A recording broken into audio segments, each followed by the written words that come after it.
Oh, and I think we're live. We're ready to go. Good afternoon, everyone, and welcome to this University of Suffolk Live. I'm Daisy, and I work for the University of Suffolk Student Recruitment and Outreach team, and it's a pleasure to be here today hosting this event.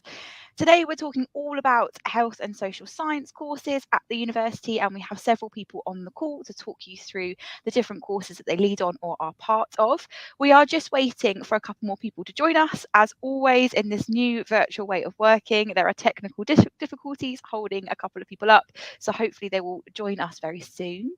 You will see, hopefully, somewhere on your page that you are viewing this from, a comment section. So please feel free to put in your comments throughout this throughout this live event, so that you can ask any questions that you'd like to those that are taking part in this call. I have some questions that people have sent through prior that can fill the time if we need to, but please do feel free to put your comments in. So without further ado, I'll introduce you to some of the people on the call. So I'm just going to ask each of you individually to introduce yourselves and give a brief overview of who you are and what you do at the institution. So Nancy, I'm going to ask you to go first, please. Okay, I'm Nancy Sims. I'm a diagnostic radiography lecturer at the university. I'm also the admissions tutor, and I have a bit to do with the placement sites that our students go to. And I teach all sorts of things, things about x-rays, CT scanners, all sorts, you name it. Brilliant. Thank you so much, Nancy. And Scarlett, can I ask you just to unmute yourself and introduce who you are and a brief overview of what you do at the institution? Yeah, of course. So hi, I'm Scarlett. I'm a PhD student here at the university within exercise science. So that's what I look at within my PhD.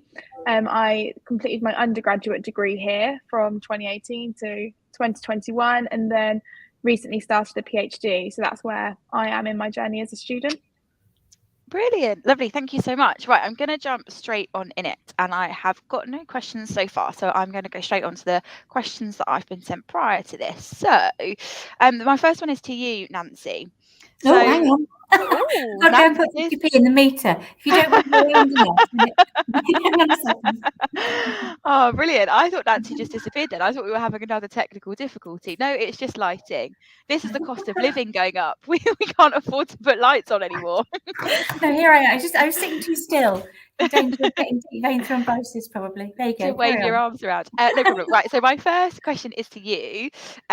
So this question came in worded exactly like this. What do radiographers actually do? Is it just about taking x-rays? No, they do all sorts of things. So a radiographer is basically somebody who collects medical images. Medical images generally of the interior of the body, otherwise it's a photographer. And we work with plain film x-rays, so ones that lots of people have had if they've kind of fallen over or banged a knee or whatnot. And CT scanners, which are 3D images, and they're often used in cases of trauma or cancer diagnosis, other things too. MRIs, so pictures with magnets, and various kind of interventional things. So when people have stents fitted, radiographers take the pictures to be the doctor's eyes. We also, mostly radiographers are the people who go on to train to be sonographers, who are people who work with ultrasound. So the people who put jelly on people's bellies and then look at babies. They've normally been a radiographer before they went on to do that at a postgraduate level.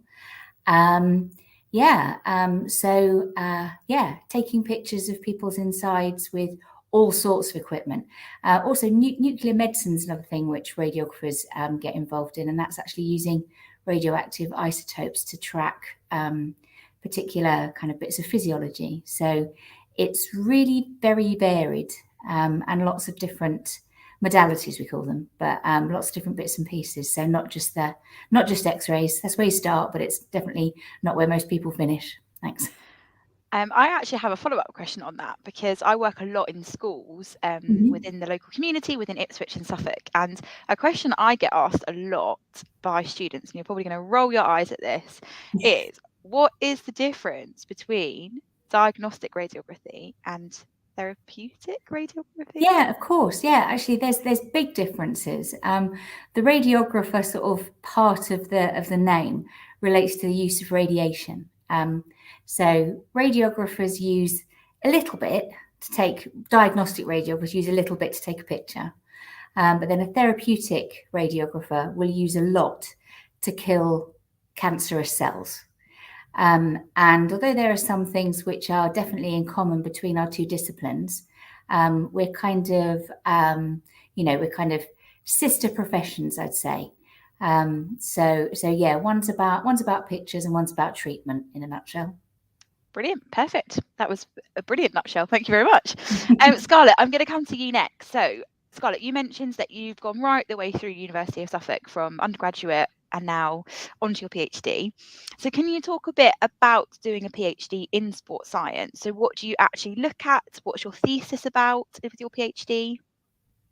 Yeah, of course. So each PhD that a student does is completely different and will be based on a topic that's completely novel and individual to that student. So my topic in particular is looking at the combination of air pollution and exercise and how that combination affects kind of respiratory function and other health measures in different areas. So looking at coastal, urban and rural areas. Because at the moment there isn't a great amount of research out there about how that kind of might affect somebody's physiology. So my PhD lies within exercise physiology as opposed to other sports students, which might lie more closely with strength and conditioning or biomechanics. So it's kind of sport and exercise science might seem like it's quite a niche area, but in reality, it actually can be quite broad. So you can be looking at it for exercise for health purposes, which is kind of what my PhD looks at, and looking at like different clinical populations. So I look at asthmatics and non-asthmatics, or equally it can be using sport and exercise and looking at how we can improve elite performance for athletes. So it goes from one end of the spectrum right to the other. Yeah, sounds fascinating. Sounds brilliant. So did you mention that you've done a master's with us as well? So you've done your undergraduate, your master's, and now your PhD at the university. So I did my undergraduate here. I didn't do a master's. I've gone from undergraduate and then started my PhD kind of straight after my undergraduate. So I started my undergraduate degree in September 2018. That took 3 years. As most of our degrees do, finished in the summer of 2021 and then began my PhD in September of 2021. So it's quite a quick turnover. Yeah, It all feels like it's turnaround. moving quite fast, but yeah, it's going okay. I feel like I've settled into it a bit more now a few months have passed. Good. I'm going to ask you the question, what was the draw to stay with us at the University of Suffolk from doing your your undergrad onto your PhD? What was it about the University of Suffolk that made you want to stay with us? So for me, I was actually really unsure about what I was going to do after my undergraduate. So originally I was adamant that I was going to go into teaching, to the point where I actually had a place on a teacher training course ready for the September. But as I went through my third year, I kind of kept more of a bit of an open mind about what I would like to do and found that I was really enjoying research within the discipline, especially to do with exercise physiology and clinical exercise physiology. So like I said, kind of looking at some of those different populations like asthmatics or those that might have different health conditions. So I started to consider going on to further education within the university. And what really made me want to stay here was definitely just such a good experience in my undergraduate course. Like I felt like I was really supported and the modules are really great and taught really well. And kind of having those smaller cohort sizes that worked really well for me. So I got to spend more time with the lecturers and understanding the topic, or if I had any questions, those could be answered. And my proposed supervisors for my PhD, I worked really well with them and they're really, really helpful and supportive. So yeah, I wouldn't have wanted to go anywhere else. And I think I would, still say that now, definitely. Brilliant. That's what we like to hear. We don't like to hear anything else. I had a question come in from Kay Smith. So thank you so much for popping a question in the comment section. So I'm going to ask Nancy and Scarlett, I'm going to ask you both this question. I'm going to go to Nancy first. So is teaching online, on campus, or both? And Nancy, can I also ask you to talk a bit about the balance in your course of placements versus teaching? So teaching online, on campus, both, and then also what you as a course do in terms of the placements. Sure, absolutely. That. All the different permutations. So the Diagnostic Radiography 3-year degree course is 60% in placement and 40% attending the university. The time spent on placement is 4 days a week, well, effectively 4 days a week. Some people kind of change their hours to make it 3 long days, with kind of, consultation with wherever they're placed. And we do that in blocks. So each semester, block of placement, and then a block of teaching. And then within the teaching time, they're also in blocks. So we have blocks of particular topics that we run through from beginning to end, finish that one, start the next one. Teaching is delivered in many ways, I suppose. We do group work, we do some kind of smaller sessions, practical sessions. We're just about to get our very own X-ray room, which is extremely exciting. And when that happens, then there'll be kind of tutorials and smaller practical sessions in there as part of the course. But the kind of the bog standard delivery is in two forms. So one would be a face-to-face lecture, which we kind of simulcast, I suppose, because we broadcast that as it's happening real time. And then that recording is also there for posterity, so that you can either access it at a different time of day if for some reason you can't attend. And then we also have teaching, which we set up kind of 1 day a week within the online learning environment. So that tends to be things kind of particular, like quizzes, or particular things online, or maybe kind of some videos to watch, or kind of stuff which doesn't have to be done kind of amongst your peers. So yeah, it's kind of probably characterized by its variety, really. We encourage people to attend face-to-face because anecdotally, we believe that lots of our... oh no, the lights have gone out again. We've lost you. I'll finish the question, then I'll go and turn the light on. No worries. But anecdotally, we the reports that we get from the students are that they enjoy the face-to-face lectures, and that's the course was designed to be that. But with kind of it's an ill wind that blows kind of every cloud silver lining and all that. With COVID, we had to move online, so we're not going to throw the baby out with the bathwater. Now we're allowed to be in the same room as one another. Yeah, exactly. Thank you so much. I'll let you wave your arms around, Nancy. Yeah, I'll go to Scarlett. Scarlett, can you talk a bit about your balance of like teaching online as from a student perspective, of like sort of how you felt the balance has been between teaching online, on campus, or the mixture of both? So for me, whilst doing my PhD, that there isn't really any like taught modules as such, but I kind of, because I'm around the university and in the lab all the time, I kind of see what goes on between the module balance in terms of being online and... Hello.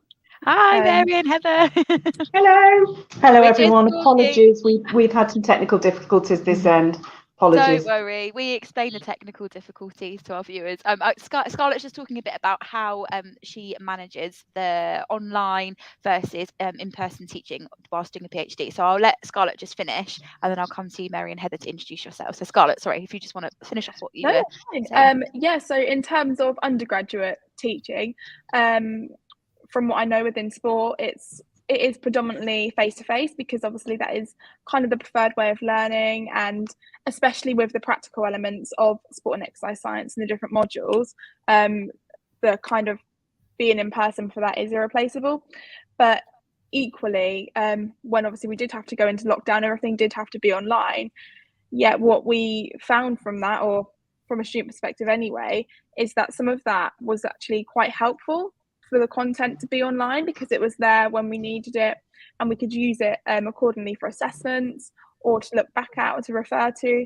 So I know within sport and exercise science, whilst they're using the face-to-face format predominantly for teaching, some of the stuff that can be put online in terms of content to look at or articles to refer to, that's also being put online in a place, you know, called Brightspace that we use as an online learning platform.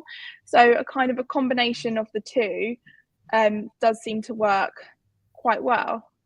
Following on from what Nancy said about the kind of the in-person sessions can also be recorded and streamed as well. Yeah, brilliant. I would actually say from my own perspective, I also study a master's at the university alongside working at the uni. And I started this year, and the Brightspace platform that we have for all of the online stuff, oh, they've disappeared again. Oh, they're back again. I would just go and say the Brightspace platform that we do have for all of our online bits is so useful. And actually, as an institution, I feel like we've got very good at doing the online stuff when we need to. So much so that I had a lecture the weekend of the storm of the century in February, where we were all supposed to be on campus, and then actually it was too dangerous to travel, and so we could very easily stream the session to all students, and we could still do the session as opposed to cancelling it completely. So that's been really good. I think that's been a real benefit of how brilliant we've been with that Brightspace platform, and kind of switching between learnings if we need to. They've disappeared. Nancy, I'm going to go back to you because I was going to get them to introduce themselves and what they do, but I'll come back to you. I think you might have touched on it in the last question, but can you talk a bit about the balance of being on placement in with your students and how much time they spend on placement? Yeah, absolutely. So, you know, kind of 60% kind of overall, but those blocks are really important. So those blocks tend to be you're kind of in placement mode or in academic mode. And then while they're actually on placement, they do have we work in partnership with practice educators who are based in the hospital trusts that we work with. We work with a lot of hospital trusts at Suffolk. The area that we spread over is huge. So all of East Anglia, we have some real, you know, kind of jewels in our crown. Addenbrooke's is one of our placement hospitals, the Norfolk and Norwich, you know, kind of very, you know, kind of famous hospitals.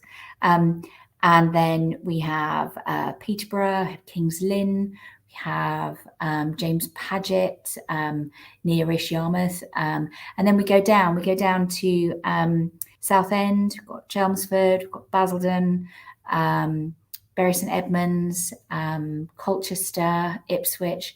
I'm bound to have missed one out and get my knuckles wrapped. But yeah, I mean, that sounds like everything. Yeah, it's a very, very, very big area, and there are, you know, kind of nuances between the different placement sites. The way that we arrange it, because the area is so large, is that our students stay in one particular placement site for the duration for all of the 3 years. And we found that particularly successful because what tends to happen is when they kind of switch into placement mode, then they go back into the hospitals that they know. They are known by the staff. They are known by their practice educators who work with them kind of on our level, and also conduct tutorials with them and give them, you know, kind of educational support as well as, you know, pastoral support or, you know, kind of whatever in that environment. And yeah, they're very much part of the team, and it is a very regular occurrence for our students then to go on to work in those institutions.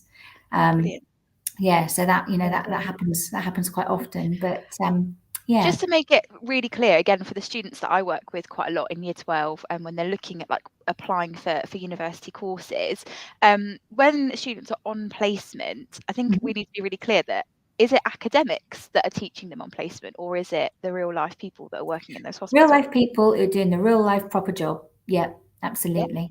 There's, you know, the underpinning knowledge comes from, you know, us lot, the lecturers. And we've all been radiographers at some time or another. I still do the odd shift. I still keep my hand in, and so do quite a few of my colleagues. But the people who are, you know, kind of doing that jobs day in, day out are the people that they learn from. And then the practice educators who are kind of part of the kind of the wider course, very much part of the wider course. They have, you know, kind of a lot of training to undertake their kind of placement orientated delivery. You know, kind of we'll approach things slightly differently and complement one another. That's the plan. Well, it works. You know, it's not the plan. It's the actuality. Yeah, brilliant, lovely. Scarlett, I have a question for you. So I'm going to give this to you in two parts. So you talked a little bit earlier about the specialist equipment, and you talked about working in a lab. So I would just like you to tell the people on this live what specialist equipment we have in the sports science lab and what you do with that equipment. And then also, could you give me some advice to applicants for applying to the University of Suffolk for a sports science degree? Yeah, of course. So there's a whole load of equipment that we use in the sport and exercise science lab, or the human performance lab is how we often refer to it as well. So I can kind of break it up into different parts. So we use some equipment for kind of when looking at what we call physiological testing. So in my PhD, I'm going to be looking at measuring some respiratory markers, if you like. So for that, we might be using maximal exercise testing. So we can measure kind of the gases in and out that somebody is expiring or inhaling. And then we also have stuff or equipment that is more, say, performance, so looking at performance. So there is a PhD student looking at the application of a flywheel, which is a device that is used in strength and conditioning. But also we have other equipment that is more kind of stuff you might see in the gym that is used for exercise testing, so kind of like dumbbells and certain weights. We have a force plate, which is kind of concrete into the ground, and it measures the forces that come over it. So if somebody, in terms of exercise testing, it could be for like a clinical purpose or for a sport performance purpose. So that force plate could... Oh no. Oh, they've turned themselves on mute now. Off you go, Scarlett. You can continue on. Yeah, no, so I was just saying about the force plate. Somebody could be doing what we call a counter movement jump, and it could be measuring the forces from that.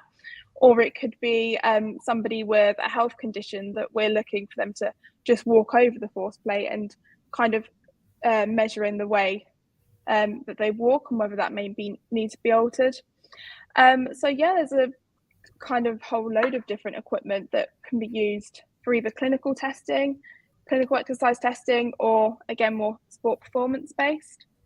Brilliant, thank you. I'm going to pause on my second question, which was advice to applicants, to see if I can try and get Mary and Heather to come in. But you have a bit of an echo, Mary and Heather, so I don't know if you unmute yourselves, if we're going to still have that echo. I don't know if you want to try and say hello and introduce who you are and what you do at the university. Can you hear me? Can you introduce who you are, Mary, Heather?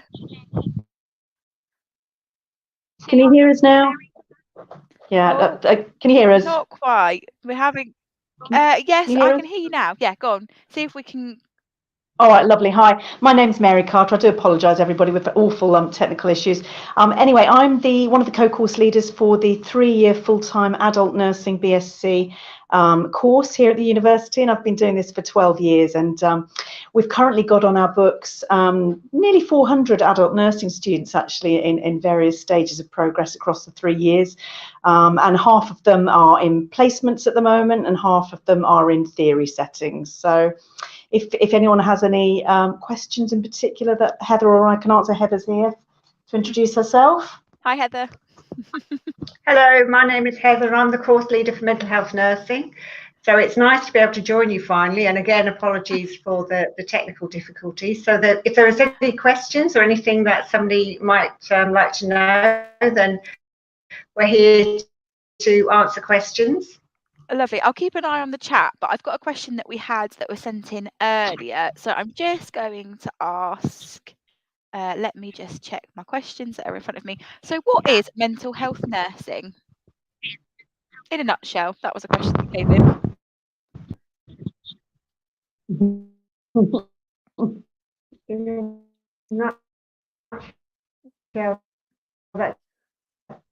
That's a really interesting question. Oh no. Probably very difficult to answer in that nutshell. Okay, I'm gonna stop Heather and Mary just because your connection's really bad. We look Oh, they've gone. Technical difficulties. I said earlier that we were able as an institution to really use technology really well.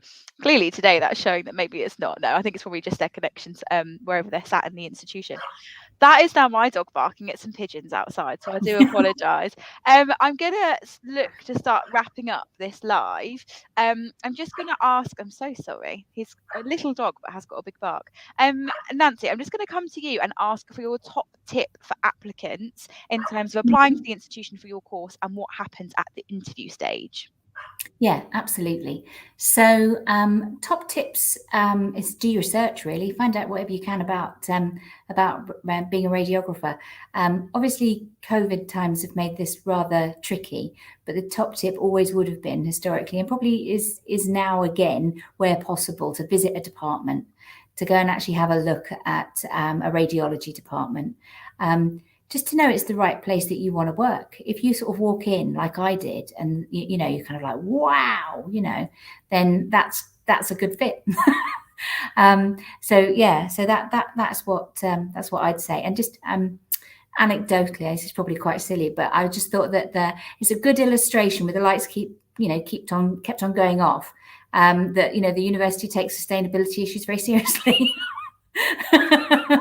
So yeah, we definitely do. Brilliant. And Scarlett, I'm going to come to you and just ask you exactly the same question. So what top tips would you give to applicants for applying to the University of Suffolk for a sports science course? Yeah, no problem. So my top tip generally would be it's kind of similar to what Nancy said, but just take all the opportunities that you can get that might benefit you in your application. So even if you think it might not be directly related to exactly what you want to do, so whether it's you want to do sport and exercise science because you have a dream of working in football, or you want to do sport and exercise science because you have a dream of it could be working with patients clinically. Even if those opportunities aren't directly related to what you want to do, you should still take them because they are going to benefit you in your application and your ability to apply yourself within the degree. Yeah, brilliant. Some great tips. Thank you so much. I'm going to leave it there. I don't think there's any more comments in the chat box. There isn't. Someone asked a question of the balance of placements and teaching, and Nancy talked a bit about that earlier in terms of that 60-40% split earlier in the live. So I'm going to wrap it up there because there's no other comments. I'm just going to remind you all on the live, if you're listening or watching this back later, that we do have 2 University of Suffolk open events taking place. One on Saturday the 9th of April and one on Saturday the 2nd of July. Both of those events are 9:30 in the morning till 2:30 in the afternoon, and they are a great day to come and visit us on campus, have a look around, tour the building, see the amazing facilities that we have on the waterfront campus.